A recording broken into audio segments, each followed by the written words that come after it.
an extra month this time, so welcome back to everybody. Hope everybody's had a good month or so in between meetings and a nice summer. And here we go at 3:32 on this Thursday afternoon with another one. So let's do it differently this time and get somebody to read Part B. Anybody? Start reading. The board takes public comment on all items in the regular agenda. Public input on regular agenda item will be taken at its appropriate discussion. Public input on an item not on the agenda or consent agenda may be identified and requested for consideration by the board at this time. The board may request an item to be placed on a future agenda or for consent agenda item to be moved to the regular agenda for public comment. Thank you, thank you, thank you. Do we have any public comment to be made at this particular point? That includes board members. Y'all are allowed to speak if you need. Onward.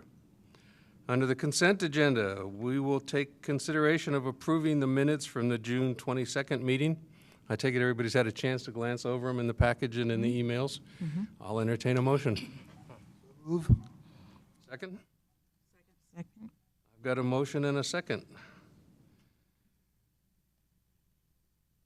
Do I have any objections? Any further comment?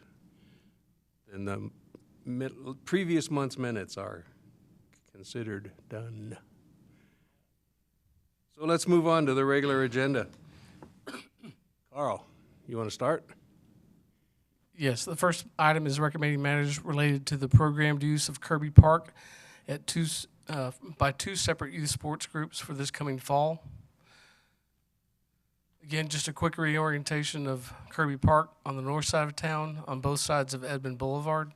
We have a large open space here, which does have a backstop, and then we have a large open space here, which is essentially two soccer fields.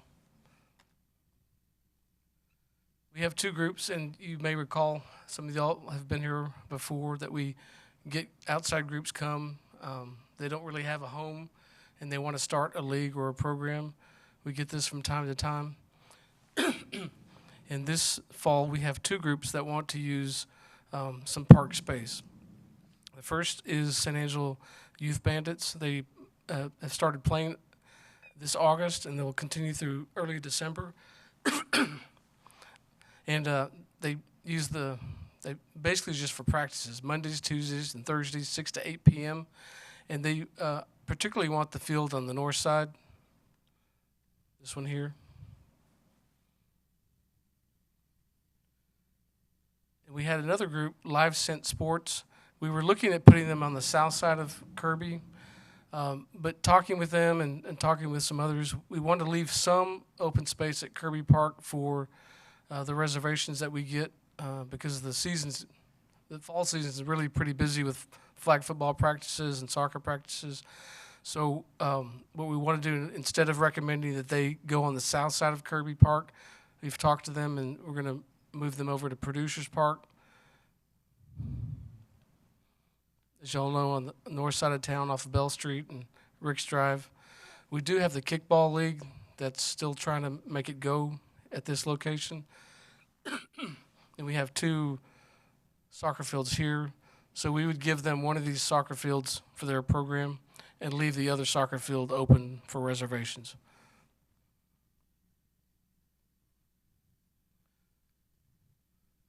And just part of our decision making, we want the parks used. We want people to be able to use them just as they come, or if they have a reservation to practice, we want that use.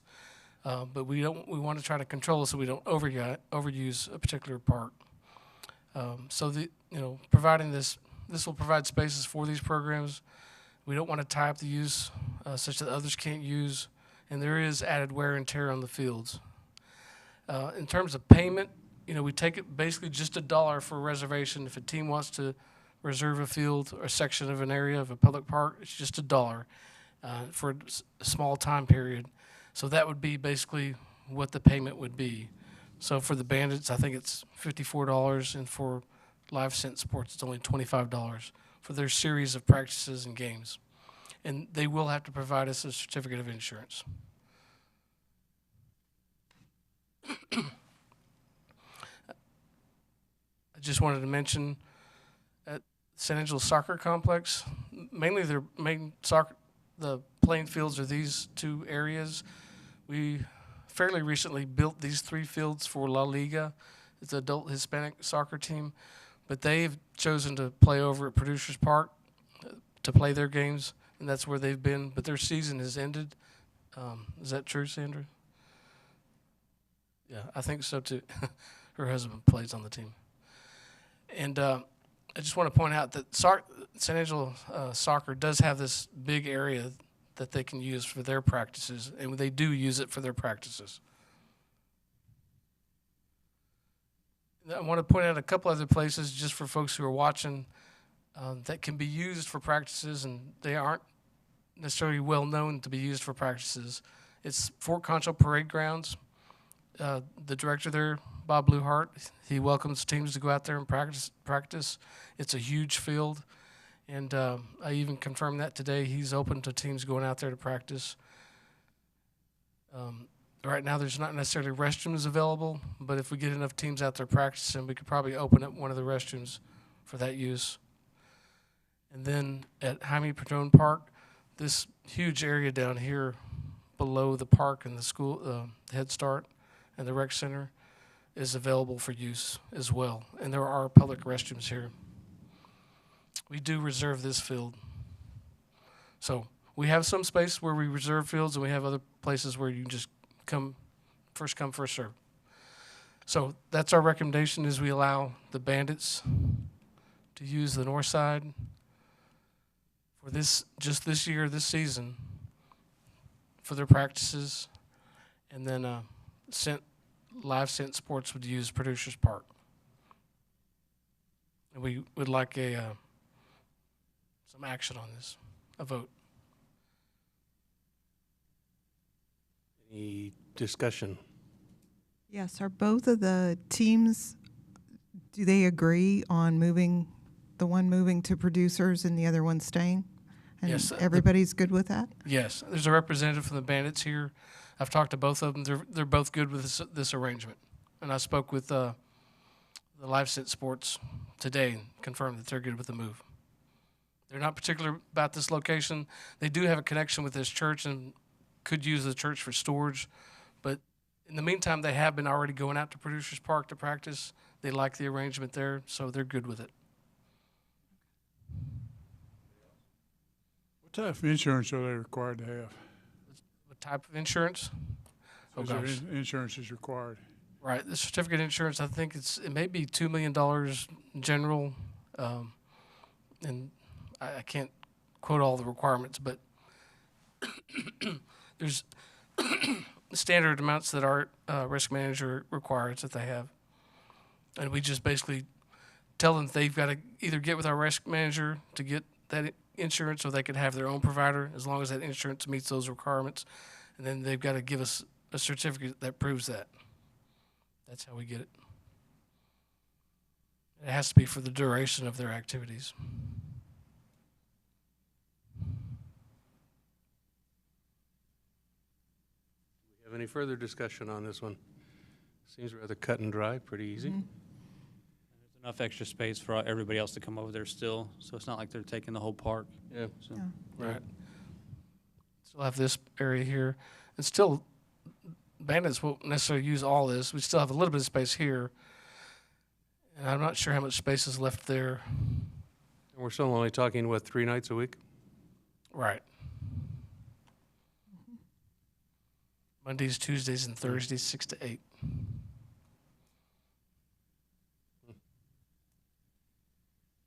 Nobody has any further comments.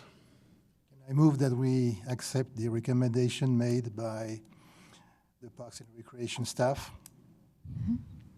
I'll second. We have a motion and a second. Any further discussion? Any public comment? In that case, let's put it up for a vote. All those in favor? Aye. Aye. Opposed? And it carries all the way across. Move into the Kirby Park situations. Discussion on a proposal to rent the large pavilion at Kirby Park and recommending related matters. Again, a quick orientation. We're still at Kirby Park, the large pavilion.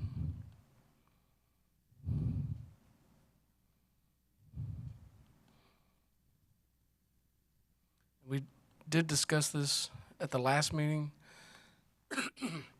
Y'all were interested in seeing maybe some policies developed for those rentals and talk about the rental rates, and we've done that. Just some quick policies on it. We would only rent to large private groups with attendance of at least 100, basically such as family reunions, maybe some quinceañeras, and company picnics. That's been the interest in the past. That's kind of the reason why we're bringing this item to you, because these different groups have expressed interest in renting it. It would only include just the pavilion, not the playground, not the horseshoe pits, not the ball field. It could include the concession area that's underneath the pavilion. $100 deposit required, $300 a day for the use of the pavilion, $100 a day for the use of the concession area. Again, an insurance certificate would be required. 2 days maximum rental allowed in any, back-to-back. SAPD officers are required to be present for all events with alcohol and must execute a rental agreement and provide deposit to secure the rental. And we did develop a basic rental agreement that will have to pass through the city attorney's office to make sure it meets their requirements. And as far as timing, we're too late to catch this budget year to implement this, but a little too early for next year's. But if you make a recommendation on this, we could carry it forward for the next budget year in terms of establishing the fee. But that would give us some time to get the rental agreement developed and finalized.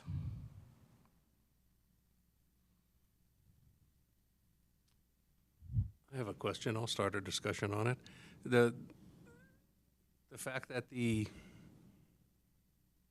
extra stuff on the outside, the game courts and the rest of it aren't included, does not prohibit them from using them if there's nobody else around. Is that right? That's correct. They could use it just as It's just a first come, first share exactly type thing. like the rest of the public. Right. And of course, we would coordinate schedules. If we have a special event booked, you can't rent the pavilion.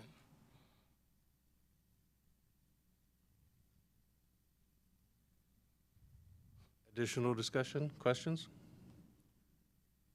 I have a question. Today, if a group shows up and asks to use the pavilion and they pay their $300 per day, they get it? That's all there is to do? I'm sorry, I didn't understand it. Said that for $300 a day, you can use the pavilion. Right, and you sign a contract. Okay, sign the contract, the whole thing. Now, if somebody comes in and says, I want it for that day, the day is available, you basically have to proceed and accept that group. You just work as a rental agency for the pavilion. Right. Okay. But there's no reason why you should say no, you can't, except if somebody else already has it. Right, unless Okay. there's a conflict. Okay, fine. So again, anybody can come, provide the right documentation, a check for $300 is theirs. Is that Right. true? Okay, good. If it's for a large group. I mean, we don't want to Yeah, rent it out to smaller groups. Okay, if it's a large group. Okay. Okay. So what do we want to change, if anything? We're not At the currently moment, renting there it is no now. way to So do what's the question?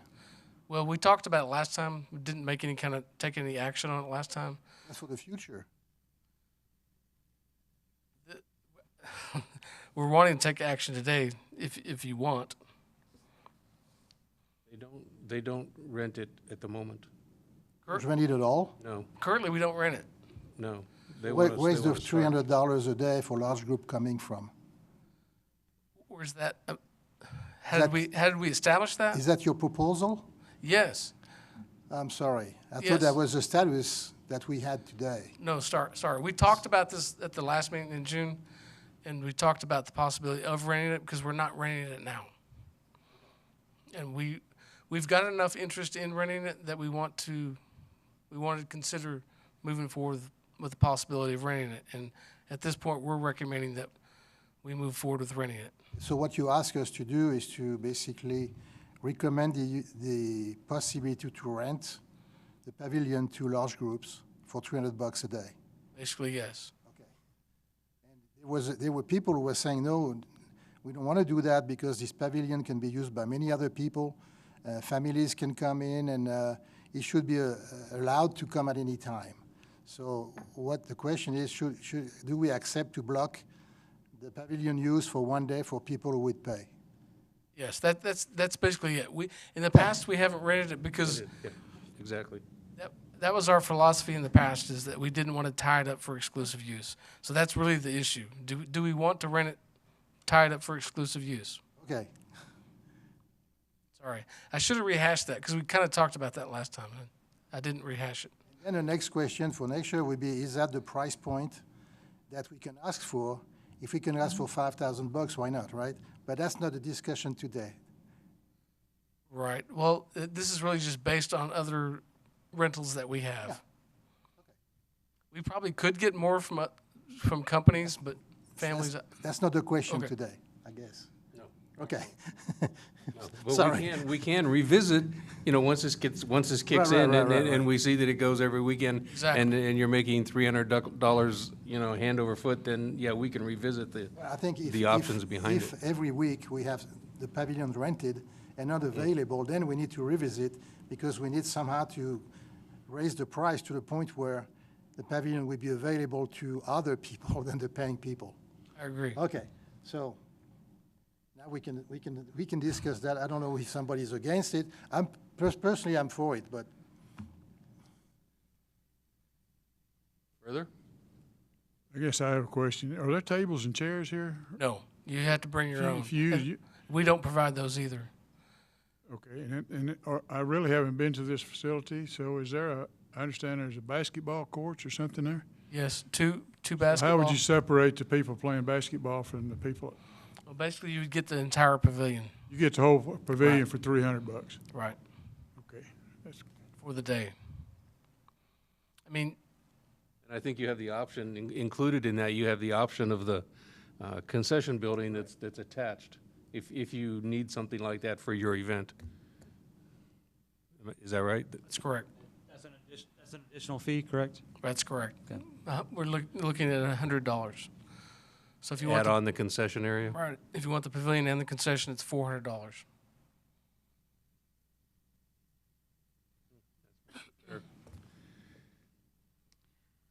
I do have a question. If that's part of the basketball court, and we've been told that we're low on basketball courts, is that going to get some movement to rent that for basketball practices? Do you have an idea of that? And will that be a problem with regular public use of the park? It would tie up the use of the basketball courts for just recreational play, Right. but my intent is not to rent this out to groups for practices. We're talking events like Okay. family reunions, Okay. company picnics. And if you want to limit that, maybe we just look at one day. You can't do 2 days. If you want to, we could even limit the hours. We didn't talk about that.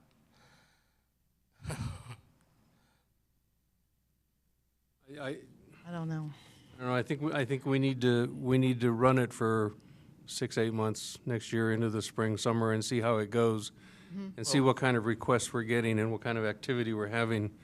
And then, we can revisit. But again, this has to get implemented with a fee schedule that gets adopted by city council, and we missed it for this coming fiscal year. So we're talking the next fiscal year. So if you want to revisit this later, we can, but since we've been talking about it, I want to go ahead and make a decision on it. Because it sounds like it's far away, but next January, February, we'll be talking about setting fees for the next fiscal year, the following fiscal year. I thought, maybe I'm wrong, that Don was suggesting that we practice before we get into the new calendar, the new budget year. So we have at least some information as to how many people are really interested in that. Right, but I can't legally rent it The without. form hasn't gone No, through no, but legal yet. if we agree today to recommend that we put in place that fee structure, Yes. it would work. I can't charge without council adopting a fee. Can you go to the council after our recommendation to adopt that fee? I don't want to take this as a separate fee. The process the city's basically started grouping all the fees together at once and take it to council basically as one package during the budget rounds. So this would go to council. We would start the fee review January, February, and this would go to council probably in April. You wanting to say something?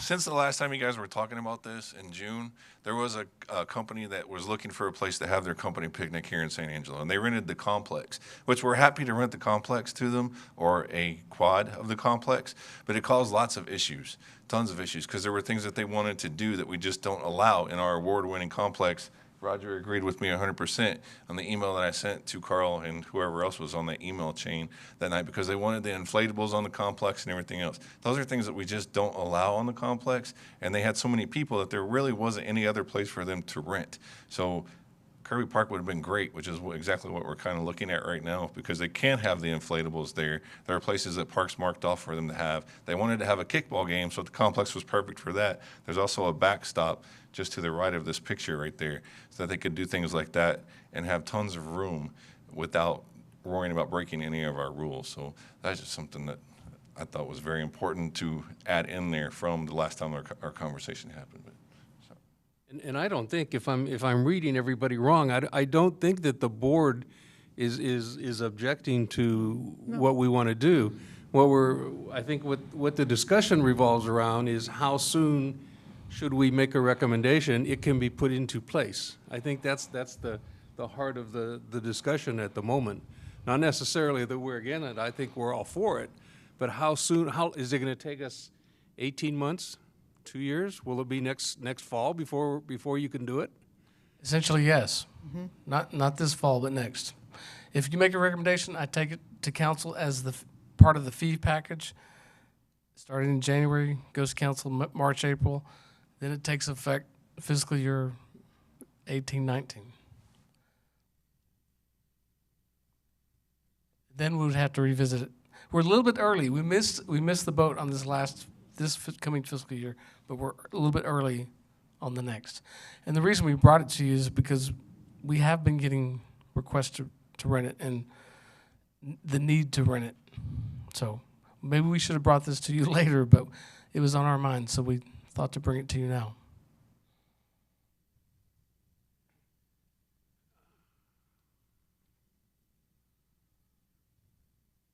What do y'all think? I kind of like the idea of limiting it to a single day and having certain hours.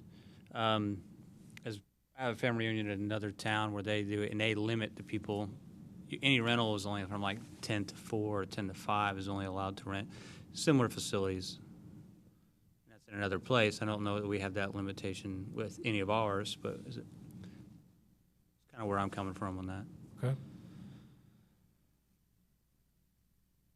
Not that we probably couldn't rent more than one day, but each day. Not the rental. full day. Yeah, you only get it from certain times within that day. Do we want to say like a certain number of hours or a certain time?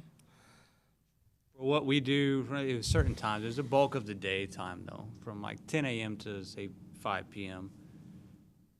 Or certain enclosed facilities. I know we have Pecan Creek is till midnight or whatever the case may be. But Right. if that's not how we typically do things, I think it should fall in line with how our rentals normally go. When we rent the other pavilions that are in the parks around town, do they rent for hourly period? Yes. Hour periods? Minimum of 2 hours and a maximum of 4. And it's usually for birthday parties. But Pecan Creek Pavilion, I'm pretty sure it's the whole day, I think. Meaning like 9 until dark or dawn until dusk? Is that what we'd be talking?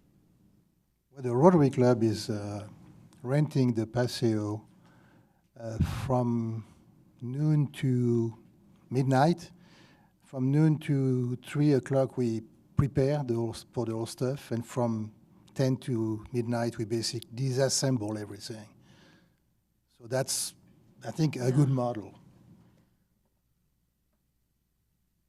I think if we're talking a day, we're talking about a day.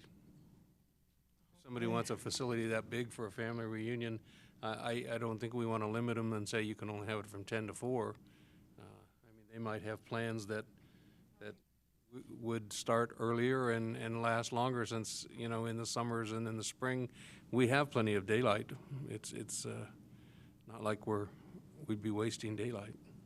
What if we just told them, you have 12 hours, you tell us what 12 hours you want?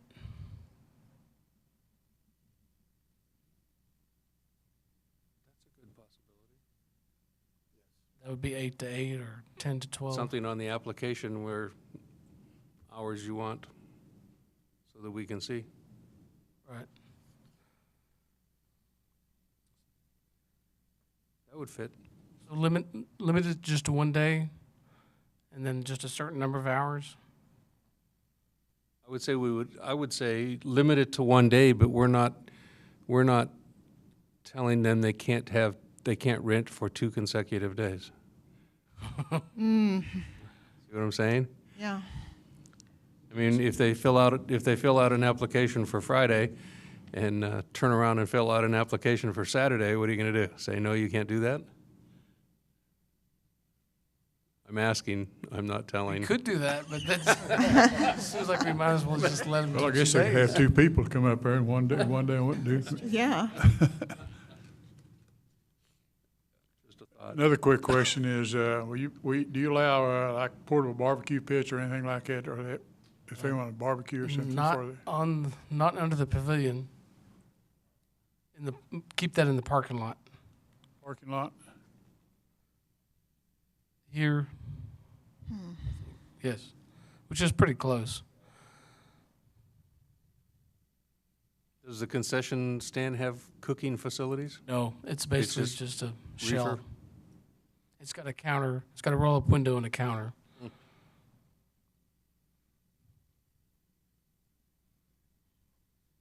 If someone wanted to have a food truck, would that be okay? We've done that before. Yes. We just have to. I'd like to propose a motion that we support the staff to present to the city council a proposal to use, to rent the pavilion, the Kirby Park Pavilion, for no more than 1 day,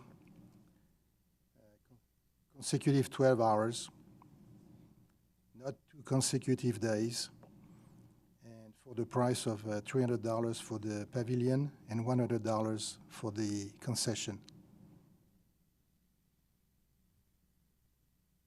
I'll second that.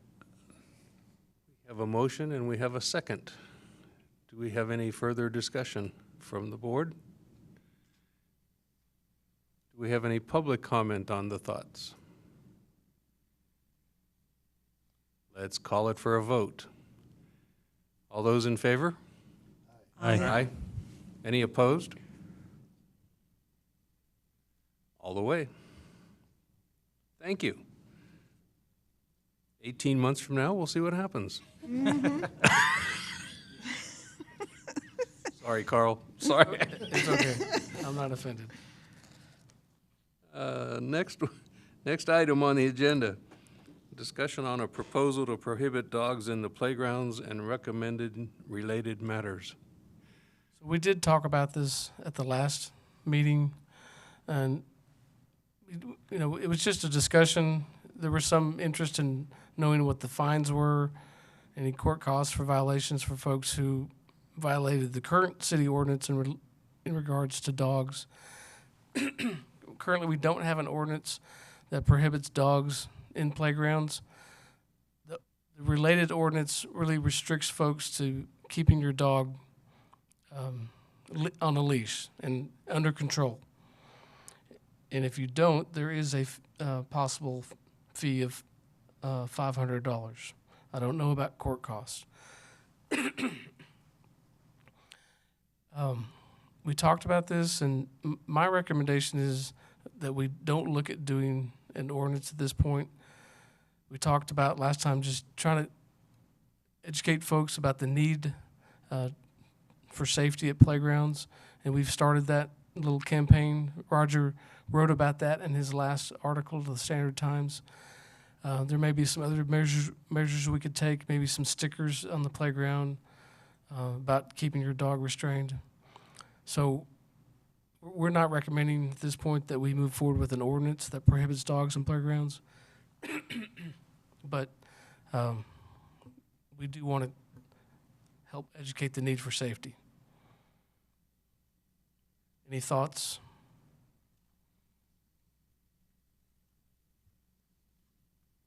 Have you had any incident since last time? Because we heard about one incident so far.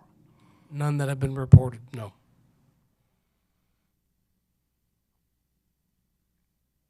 I like that approach that you have with it. I guess, we already have some ordinances in place. We just have to make sure that people are following those. What's one more? I mean, at this point, I don't see what it would change. We can work with the Public Information Office to get some, quick post on Facebook, Twitter, about the need to keep your dog under leash in the park. Yeah. More education. Right. Agree, 100%. Everybody agrees. I don't think we need to motion it, and No. because there's nothing really there. We can just call it a point of discussion and make a note in the minutes that we talked about it and agreed that education is the way to go, which is probably a good choice. Okay, let's try number 5. A discussion on the proposed botanical garden and consideration of establishing a committee to help oversee the efforts to move forward and recommending related matters.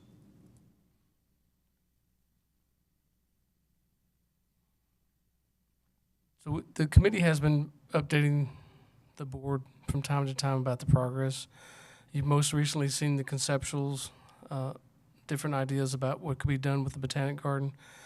And you know that I think a group has incorporated the 501c3 process. I think has begun, but there's not a 501c3 now, a separate 501c3 from the Garden Club. So there has been progress made. I would say that this committee, it's an ad hoc committee. We've talked about this before. It's different, community members, supporters of the water lily collection, some folks interested in a botanic garden. To be honest, there's a philosophical difference between them at this point. And what I'd like to do, what I'm recommending, is that the Parks and Recreation Advisory Board establish a committee from the board with at least 1-2 board members, some city staff members, some other members of the public, to kind of oversee this process. There's some folks who are interested in moving forward with the master plan and the 501c3 process, and I think some folks in that group want to kind of slow that down. And we've talked about this several times with the board. We've even presented to City Council. City Council bought off on the idea of moving forward with a master plan for the Botanic Garden and the idea of a 501c3. Different botanic gardens are run different ways. Some botanic gardens are run without a 501c3 We see it in Fort Worth, and I believe Austin as well. So a city could run a botanic garden. You know, in my mind, I think a 501c3 is a better situation because they can tap into a whole bigger resource of community support than I believe the city can. And I still think there is a need to move forward with master planning this. In terms of master plans, most of the projects I've seen, a master plan of some sort is developed before you move forward with the improvements, whatever those improvements are. We've seen it at Fairmont Cemetery. The Friends of Fairmont paid for a master plan, and they lobbied for support for funding, and they got funding and started improvements at the cemetery. But it took a master plan to get in place to ask for the funding. We've seen it with the San Angelo Performing Arts Center. The master plan was done first, and then all the lobbying for the money. ASU had a master plan before they did all the improvements they've done on their campus. So I believe there is a need to move forward with the master plan. And I think where we're at with the situation with the committee, with having philosophical difference, I think it's time for the city to step in and establish an official committee to oversee this. That's my recommendation.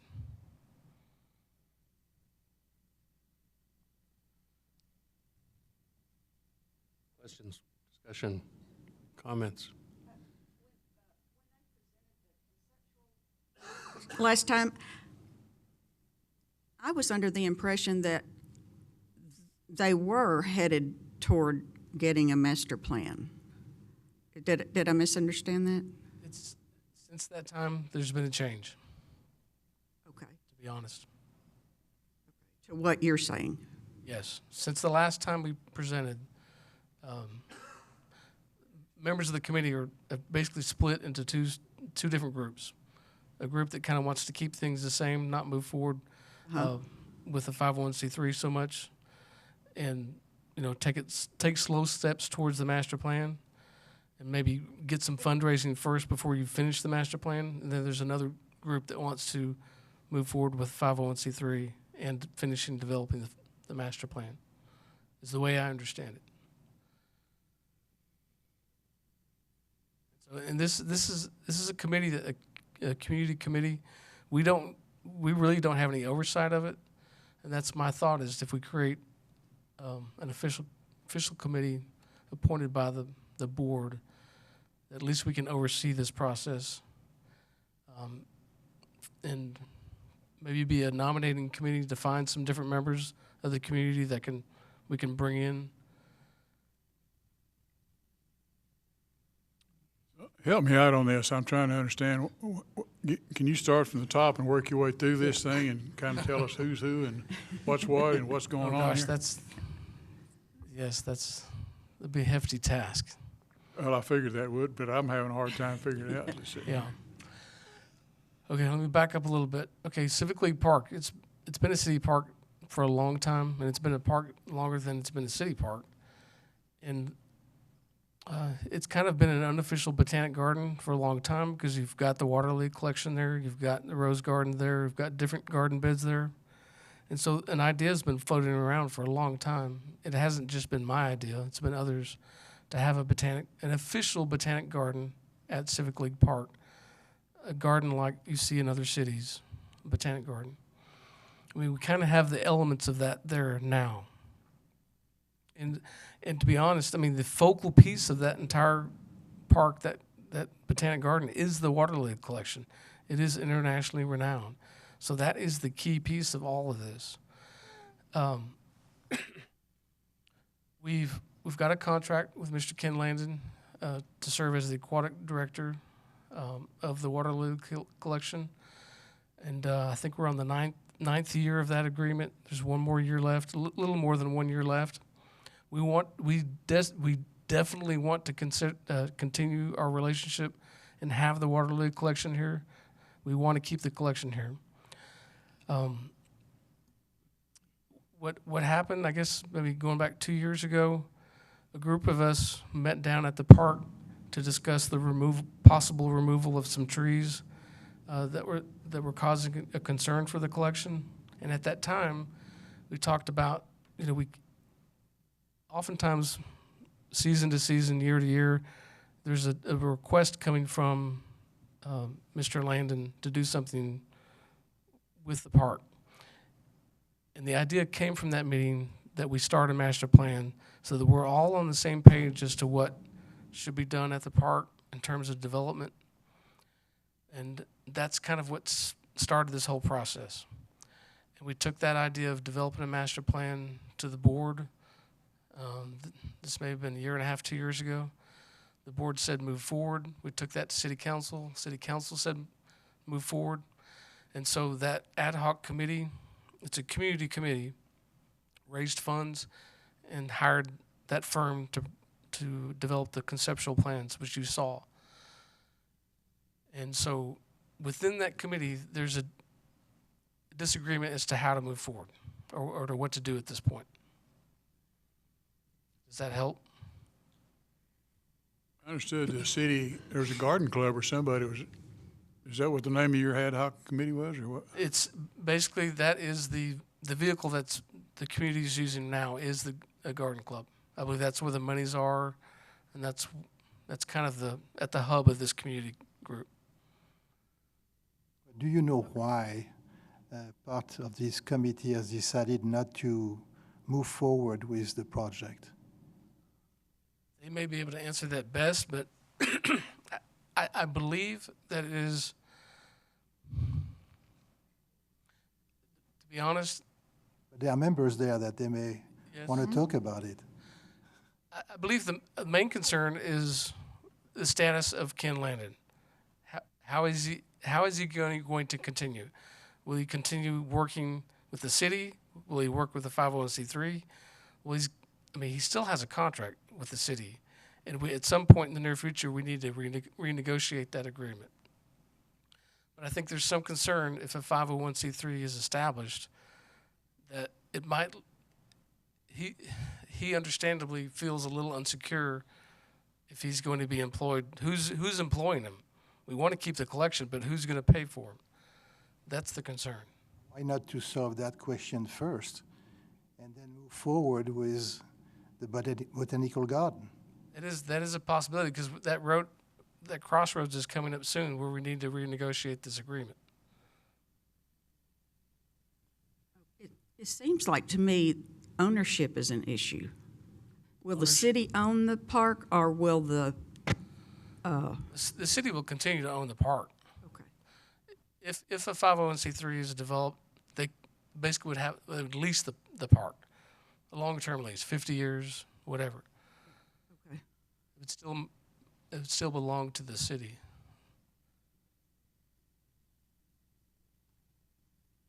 In that case, could we consider carving out the water lilies collection as still being with the city and with an employee of the city, and having the rest of the surrounding environment being the botanical garden with a different, with a tenant, if you want? Suppose that could be done.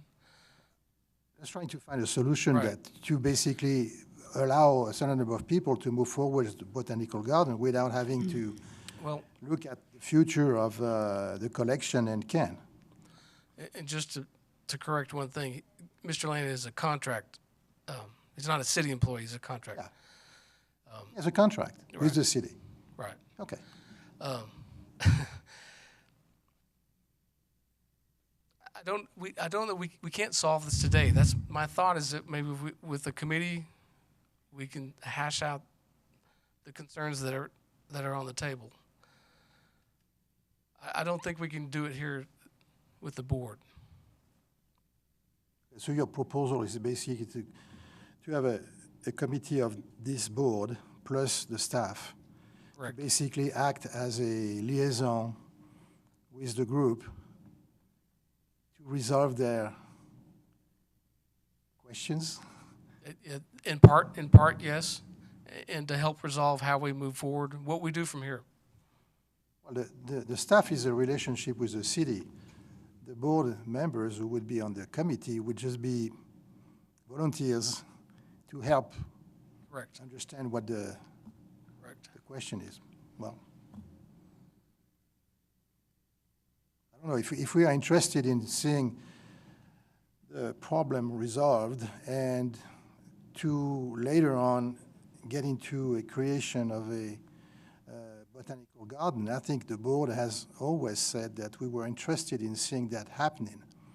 If there is an obstacle, and if a committee of your staff and some of our members can help to resolve that question, why not?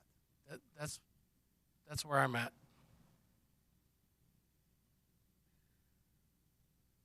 So the simple question becomes, does anybody want to volunteer to be a part of a subcommittee from the board to work with, to walk with this group? Do we have any volunteers who would like to be a part of that group? I would like to be a volunteer of that group. The problem is I am part of the committee that with the botanical garden, so I'm not sure it's ethical for me to do that.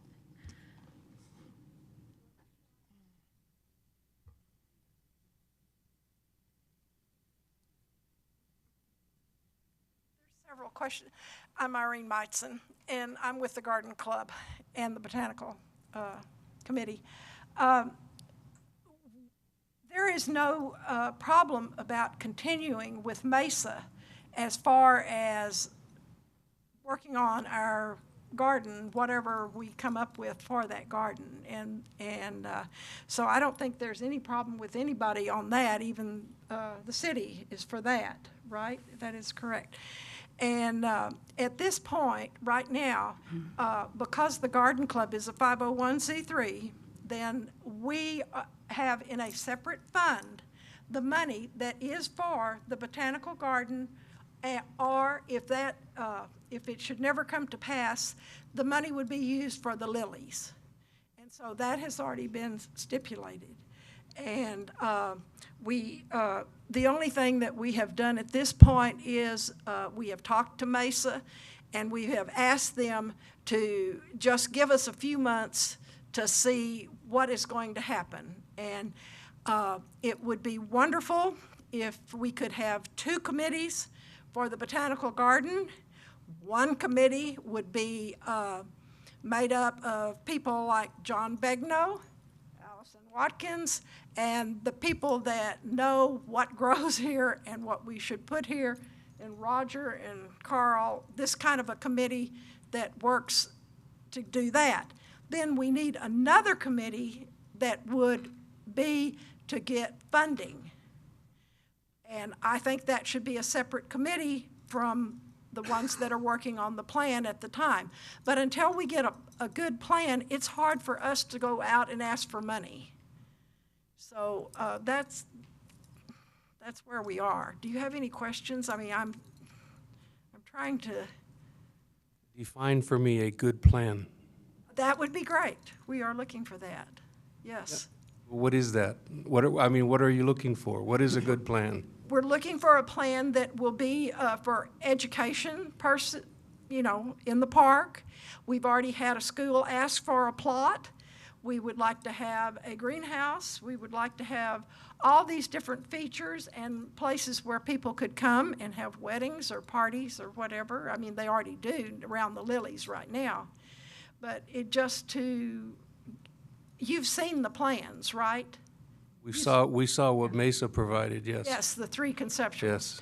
Well, it's to take those 3 and put them together in a way that they'll work for San Angelo. Those 3 ideas. Cannot Mesa do that? Yes, they will do that for us. But they also want our input, which would be the people that know what we need here. Well, you really need to have the staff to helping you and be part of your committee. I don't think you need any members of this board for what you say. The committee is a link to the city and the link to the parks and recreation, which the botanical garden is automatically related to. I understand the money problem, that's another question. I don't think we can help either. So I just wonder where we can help. I'm seeing where we want to sit down, or somebody wants to sit down with Mesa and say, these are your three, these are the things we want, give us one. Yeah. That's what needs, correct. that's, as correct. I see it, that's your next step. And it would agree with the city. Well, to me, y'all would do that and then present to the city and say, this is what we would like, and then you go from there.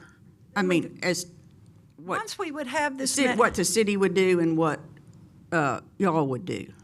once we had a master plan, Yeah. it'll be easy to go and ask for money, but it's a little hard right now to go ask for, Yeah, well, Understand you're that? you're Yeah. really not quite ready for that, are you? oh, absolutely not, Yeah. So, I mean, the first thing is the master plan. yes. Yeah. Yes, and we do have enough money now to work with Mesa to do that. They're The not only cheap. thing that we've asked them is just to hold on just a little bit Yeah. here. I think we're moving in the right direction. We need to go to the master plan. Well, That's, I'm not the chairman. This is the chairman for the committee. I just have holding on to the money. I'm Larry Jolly. I'm the chairperson for the San Angelo Botanical Garden Committee. And that has just been a recent change. I was the chairperson, and so now I'm the chairperson. We have enough money to pay for maybe to pay for the plans, but that's as far as we have gotten. So we need to continue to find money and get the community involved and work with the city parks department. We've got a lot of things that still need to be done. And there was some thought that we might need to take over the park, which was causing a problem. Ken Landon is ready to renegotiate his contract. He would like to stay for another 5 years. And he likes to do things plenty in advance. So he's ready to get a contract put together with the city to continue his contract so we can continue to have the Lily Garden. If we don't have IWC, then there's no reason to have a botanical garden. So we need to get Ken's contract renegotiated. Then we need to know who's going to pay Ken from then on, because if the Botanical Garden Committee takes over the park, we barely have enough money to pay for a master plan. We don't have enough money to take over the park. We don't have enough money to mow the grass at the park, and we certainly don't have enough money to pay Ken Landon.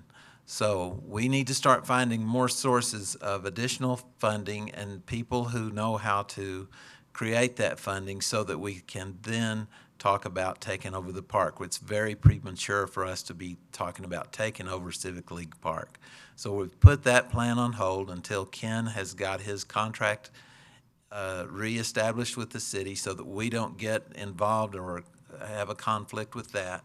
And then the next thing that we will do is start working on getting the master plan completed, getting funds. We have a direction, we have a plan, and we're moving in that direction. So right now we are just trying to figure out what to do next. Our chairperson resigned and I took over, and so that's where we're at now. So I have been involved in this for many years. I've been the one that has kept these guys coming together. I got Carl and all the parks departments, and I got John Begno and Allison and a whole bunch of people to come together for meetings. We had several because I kept setting meetings up, and that developed into the San Angelo Botanical Garden idea, which then developed into a San Angelo Botanical Garden Committee. So that's where we're at right now. We are still growing. We're still very young at this, and we're trying to figure out how to put together not just enough money to create a master plan. That's going to cost us $15,000. We need enough money to be able to create the park if that's what the master plan shows, and we need to be able to maintain the park after it is created. And we're far, far away from however many millions of dollars that takes.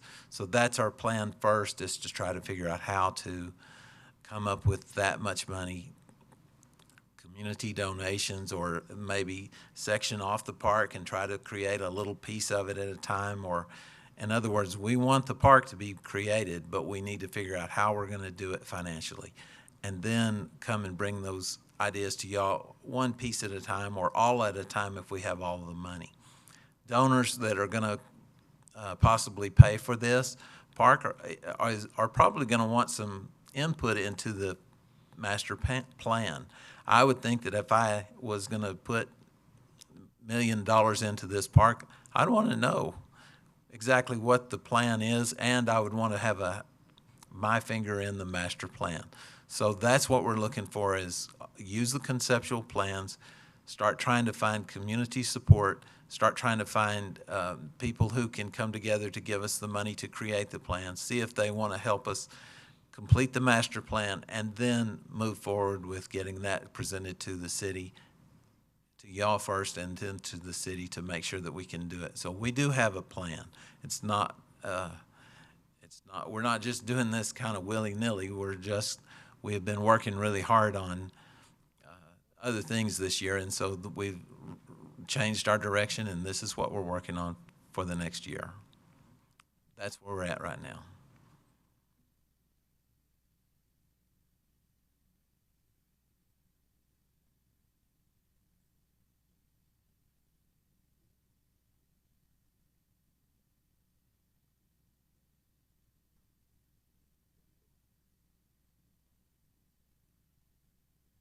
I'm being motioned at, so I better get up here. My name's Kenneth Landon. I'm the director of the International Water Lily Collection and its owner. My position is from the beginning for 30 years, as a point of knowledge on the boards, as a point of knowledge to them. When this project first started, it was the Aquatic Beautification Project. And you can read about that in minutes or whatever.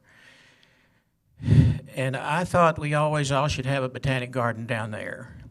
But, you know, that was a long time ago. That's 30 years. This was 86. And so the city of San Angelo asked me to do this. I volunteered to do it. They said, well, you know what? You're pretty good at lilies. You want to do this for us and take over the primary basin. There were no associated pools at that time. That was a thing that we'd built over years, and I was a driving force behind that. What I'm saying is, though, as the botanic garden thing came in, is when the city council asked me, why do we need the fence? Because there was a lot of people not wanting to put a fence around the primary basin. It's a 125 by 25 foot basin. And something new is always looked at as, well, why are we doing this? It was one, to keep out not the people, the animals, because we live on the river, and the Waldorf salad that I'm putting in there is too expensive to be eaten up. So that wasn't enough to get the council to go forward, because there were a lot of people out in the gallery saying, well, you know what? We still want to put that fence up there. So they pulled me behind session and said, Ken, give us another reason. And I said, gentlemen, if we build this park and do what we're saying as far as the aquatic part is concerned, and we do that, then you have the criteria for a botanic garden. And when I said that, the fence went up. There wasn't any more conversation about a fence. Since then, since '93, we have been in the top 5 of the world as far as this collection is concerned. Nobody can touch me because I have the largest lily collection in the world. So that's the way that is. But my position is to go ahead and get another 5 years, like they've asked me to do, on the existing contract from the city of San Angelo, as is, just ditto, so that we can go forward and maybe give a group that comes in and wants to add to the park time to go forward on a conceptual plan that you have. But anyway, I want to thank everybody for what we've done over the years. I'm continuing to go forward on the project for another 5 on top of 2019. I've got the International Water Lily Water Gardening Society coming again next year as their symposium. And you know, guys, you know what? To have them come to our city twice, they've never done that to anybody. They're ritzy people. They can go where they want to. They usually go to cities of 5, 10, 20 million so that they can do what they want. They're coming to San Angelo twice. And they're coming because I got the goods and to show them. But is there any questions as far as, I think the Botanic Gardens group needs to happen. I think they need to be an accent to Carl and to the people in the Parks Department. Say, look, we want to make this better. That's what they did to me. He says, look, bud, see how good you are. See if you're going to put your name on this, what are you going to do? And I made them world famous. We still are.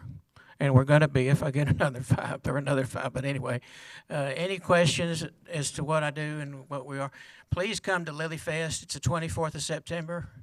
See the best lilies in the world on the planet, and we'll talk about them. Thank you. Thanks, Ken. Very true. I've always, since 93, and I put the Victorias in. That's the big 8-foot lily pads that are down there now. Since 93, we've been in the top. The International Water Lily Water Gardening Society, this group that is a controlling entity of the genus Nymphea, or water lilies, put our group, my collection that's down there, as the premier collection in North America. I mean, you know, guys, I'm competing with Longwood Gardens, and they got $20 million in their budget, but they don't have what I got. So, you know, that's what we kind of do. But we've always been in the top 3 nationwide and in the top 5 worldwide. I mean, we got it. But anyway, my bid is to continue for another few years. September of 2019 is my last day. And so the reason that I put something to go forward now is not to assure anything for me, because I got to build another one of these things outside of Dallas. But this is my priority. This is our deal. But the reason for is I run the International Water Lily Collection 2 years in advance. I have to. I have to know what I'm going to put in the pools and on the website so that people will know what to come and see. I mean, what's going to happen. And so I have to run it like a business. So that's why I told my attorney, I said, go forward on re-upping this contract for another 5 anyway, 3 to 5. He said, not 3, Ken, 5. And I said, well, okay, you're the lawyer. But anyway, that's the reason, is because I've got to know 2018, I already know what I'm going to do. All the bulbs will be pulled, and I know what's going to happen, and it's going to go on the website. So I run it, I can't do it 1 year is what I'm getting at. It's sort of hard for me to do that. But anyway, I think that we'll go forward on making us #1 still. Very quick story. We used to be wool capital of the world, you know, when the Australians took it away from us. Well, guess what? I didn't think about this until a guy came down. I was in my waders in the pool working. He says, hey, did you know Rushing Sheffield? And I said, oh, yeah, he's my uncle. And he was head of the Miss Wool pageant. You know, we had all this going on here when we were #1. And he said, well, what moved you to put us #1 in the lily business in San Angelo? And I said, I wasn't moved, I just did it. And he said, I wasn't trying to get anywhere. He said, well, I want to thank you, sir, because it must be something in your genes and your family to make us good looking. But anyway, that was just a story. I didn't even think about that until he mentioned it. And he said, yeah, thank you, sir. But anyway, I want to thank the board here. And any questions about what I do or what I need to be doing? Well, thank everybody, and come to Lily Fest, will you? And next year, I'll have fireworks.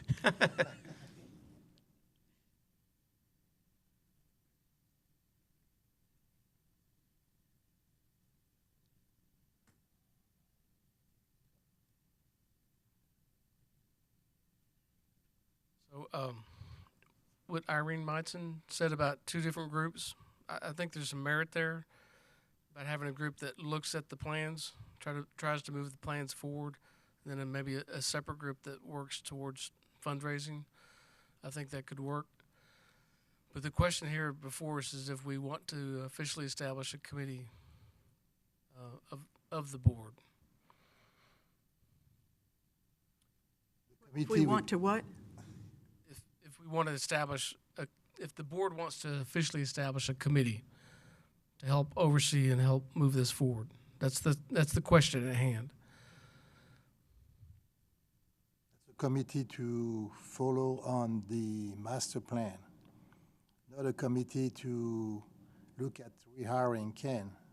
Although I hope that we can do that, but that's nothing to do with us, right? Right. No, I'm just thinking of But Larry said it was necessary to happen before going further on the plan. So do we table the committee until Mr. Landon's future is guaranteed?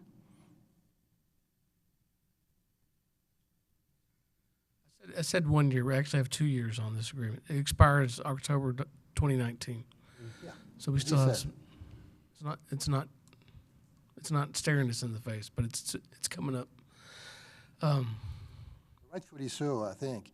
Said that in order to prepare for the future, which is about a couple of years, if he's not rehired, then the year 20 will not happen. So anyway, I think it's a bit more complicated than we think.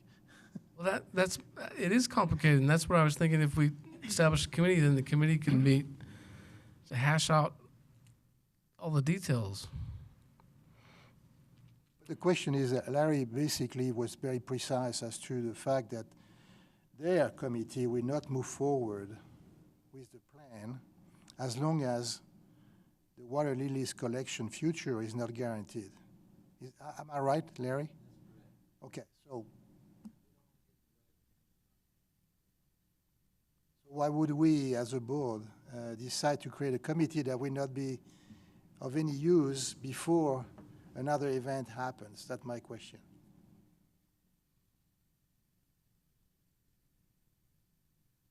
I would agree. I think we need somebody on the city to tell us about Ken's future contract requirements and needs. I think we need to talk that, or the city needs to talk that. That requires council, does it not? Requires what? Council? Council. I mean, eventually, yes. I mean, I guess my question would be, how do we initiate a process to extend Ken's contract? Do we do that? Do we have to suggest that? Or is that a Parks Foundation? Because if the heart of the matter, if what we're talking about, as Mr. Jolly said, was that we need to cement down Mr. Langdon's future before moving into the full botanical garden motion, which I can, personally speaking, I can understand that thought, then let's undertake what we need to undertake to secure Ken's future so that things start moving that way.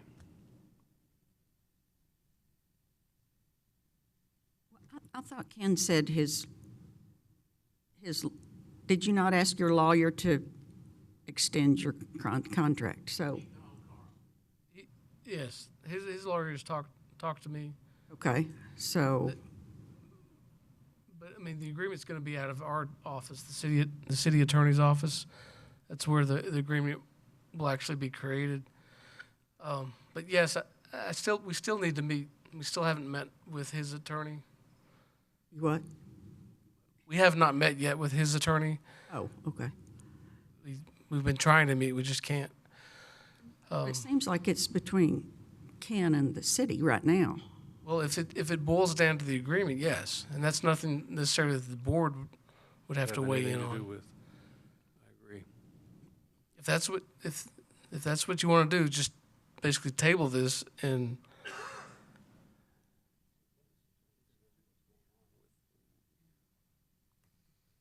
ask us to move forward with. Yeah, I think as a board, we'd like you to move forward with figuring out Ken's future. and get that all straightened out, and then we'll get Mr. Jolly back here, and once all that is straightened out, then we'll help them figure out a way where they want to go. And I do understand the connection. You got to have the draw to the park is the water lilies. There's no question about that. That is the draw to the park. So the having that there enables a lot for the botanical garden portion. If the water lily goes away, then the botanical garden park becomes a whole lot more difficult. Okay. I have a question. So when your next contract is up, Ken, what happens to the collection?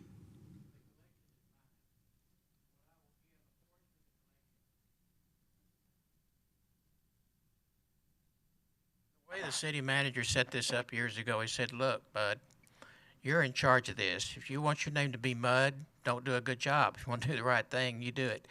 The city of San Angelo put me in charge of the collection and said, you already own the collection. Do what you can for us. And so we did. That was 30 years in the making, made us number one. If I leave in 2019, I will leave you some lilies here. But since you don't have a greenhouse, and I had to build a $100,000 greenhouse to do this on my property, and the city was going to build a greenhouse, and they showed me the plans. 12 years, nothing happened. Still, it doesn't happen. This new group or whatever, if I get this other set, we get 7 years again, then somebody's got a chance in the city system or this ad hoc group or somebody else to go forward on that plan for a greenhouse and a propagation house to take care of the ritziest lilies on the planet, because we don't live in the tropics. You got to have a place to do this. I do this on my property.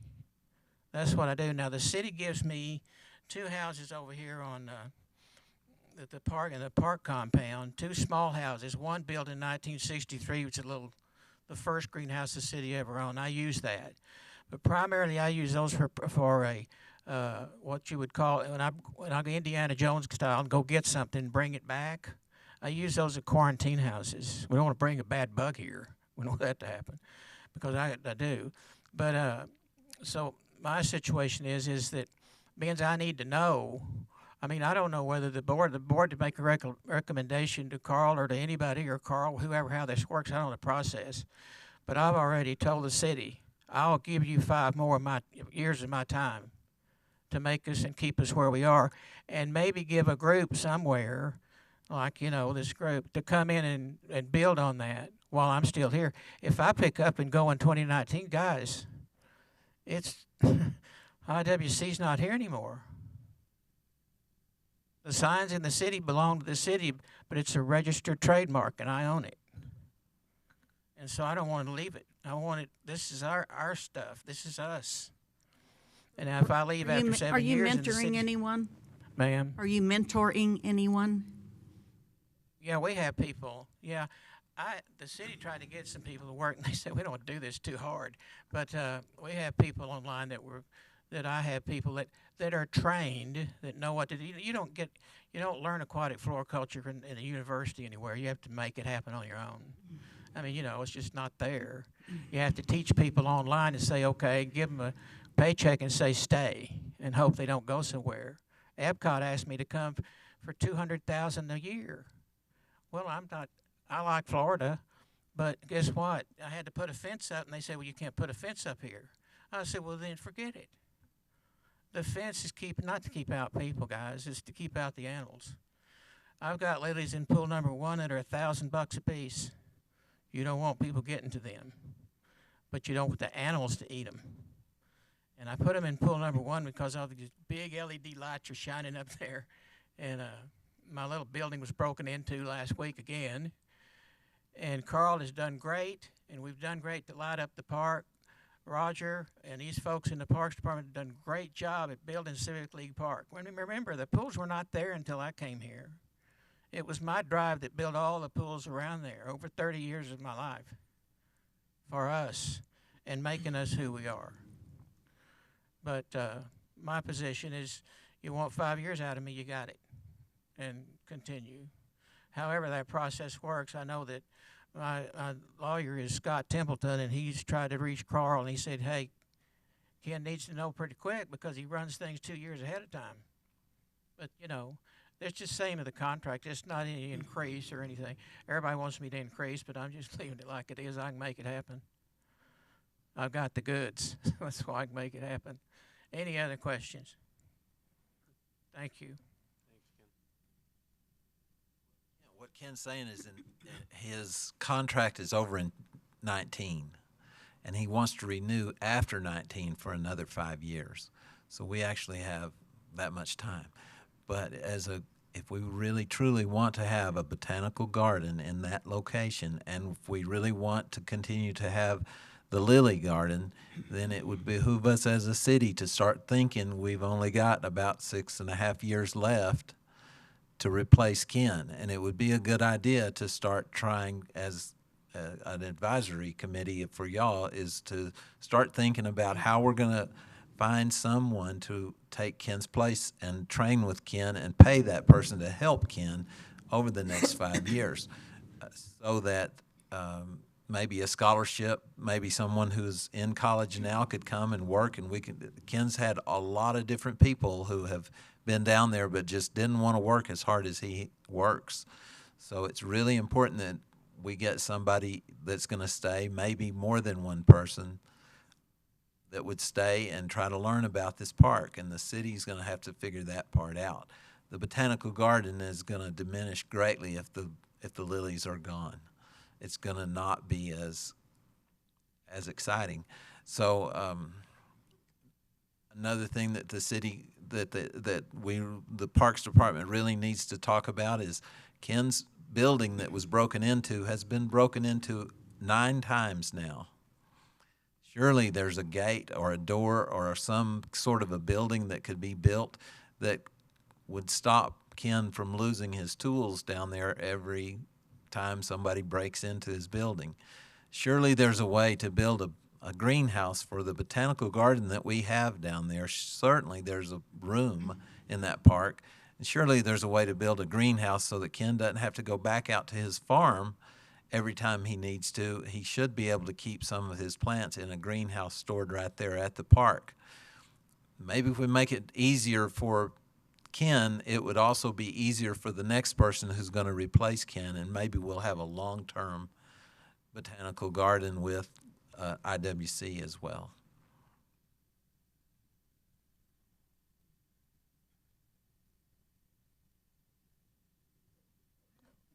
We're running out of time.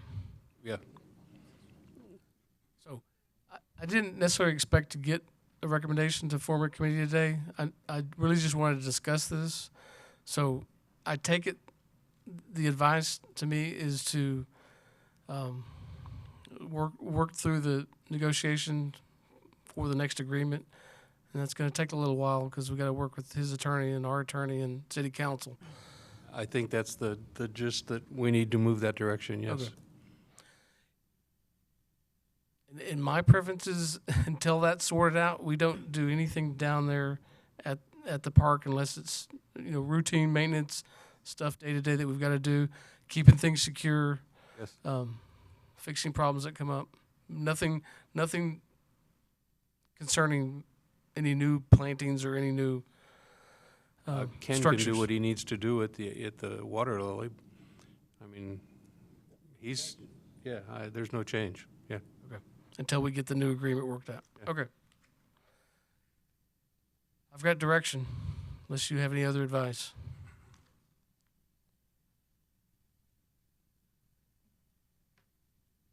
Can we move number 6 to next meeting? Is the updates? Or can you do it within the next? We can do it quick. Let's go. Quick. Thank you all for coming down. I really appreciate hearing about the gardens. Good afternoon again, Brent Casey, Recreation Manager. Station 618 parking lot, still not done, obviously. Seniors are waiting very patiently. The issue is, part of the issue is trying to find the plumbing underneath the ground, so we're working with everyone on that's involved for the small project that'll be on the corner of the parking lot. I did talk to David Knapp yesterday, and we may go and try to set up a meeting to see what it would take to just set up the curb for the parking lot so that we can proceed with the process of that and let them figure out their portion of the small corner later on. So still in the waiting process for that. Part of the holdup is trying to get the Old Town Conservancy to finish their design for the small church and how that fits on that property. That's what's been holding us up, so, and the plumbing issues, but that's the current plan, is to move forward without that. Prairie dogs out by the nature center in the park out there. Linda Watson, you've seen the video in June. She did come down a couple weeks ago. She was expecting to be here for 2 full days. She's been down here 1 day. She was going to come back this week and complete the job. She's figuring that she has about 2/3 of the prairie dogs out of there in the 1 day that she did come. If you drive out there, it is noticeable that there's not near as many as there was. So she's done a great job with it. They're still finishing their last couple of days in quarantine right now before she'll go release them in different farms around the area that she has agreements with. It is moving forward and doing a great job of getting them out of there so that they can be taken to a place where they'll be happy and live out the rest of their life. So that's where we are with the prairie dogs, and they're doing well. So she told me this morning. So any questions? Did we get a cost on that, or how's she working? Per prairie dog, or? No, sir. It's no more than 30. It's not to exceed $3,500 for the removal of all of them. For all of them? Yes, sir. And she would be here this week except for the expected rain. So she's like, I'll be happy to drive down there so you can pay me to drive down there, but if it does start raining, I have to go. So that's why she's not here, because of the chances of rain currently this week. That was a pretty neat video on the news on TV on Linda and what she was doing. I hope everybody got to see it or went back and saw it. That was quite cool. Yes. She had a good story on Texas Country Reporter. I don't know if y'all watched that show or not, but they had a good segment on her doing that. Thanks, Brent. Hi, Roger. Hello, Roger Havlock, Parks. In terms of the dog park, we have pretty much opened the dog park area over off of Millbrook and College Hills. We do plan on finishing out. There's some irrigation, drip irrigation to some trees on the outside near the parking lot. But about a week to a week and a half ago, we did open up the gates for the general public to start using that facility. So it has the drinking fountains for humans and for the dogs. There is a small dog park and a large dog park that are adjacent to one another. We cleared out a few trees, we planted a few trees, and we're probably going to go in with annual ryegrass to get some organic material into that soil probably here within the next month. So we'll temporarily close it so that we can irrigate the site to get some of that ryegrass up, and then hopefully we'll have some good fall rainfall so that we don't have to continue with irrigation, and we can get a good stand of ryegrass throughout the winter, and then possibly come back in the spring and go in with something like Bermuda grass for the entire site. So that's kind of our plans right now. So the dog park, I think, is coming along real well. There's a landscape area between the parking lot and the dog park itself, some plantings, some seating area, things of that nature. So more touch-up right now. In terms of Brentwood Park. Wait, I'm going back. The grand opening, we talked about having late September. We're going to move that to late October because we added a new event in early October, which you'll hear more about. Any questions about the dog park? If not, Brentwood Park renovations, we're finishing up some projects that really need to take place, not only for events, but for some safety concerns throughout other park areas. Once we get to that point where we finished up those items, then we'll start moving crews down to Brentwood Park. I know our construction manager, David Knapp, I think, is kind of putting the final touches on the plans for Brentwood Park. And so we're excited to hopefully get that started within the next 30 to 60 days. Hopefully we'll have crews already starting some work in that area. Any questions? Okay, thank you.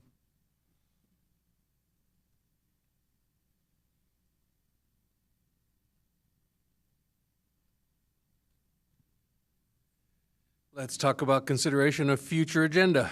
Does anybody have anything they'd like to see on the next agenda?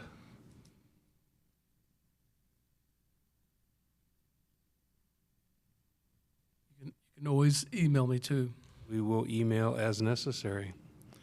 Next meeting scheduled for September 28th. Drop that on your calendar, everybody. I'll entertain a motion for adjournment. Second. Moved and seconded. We are finished.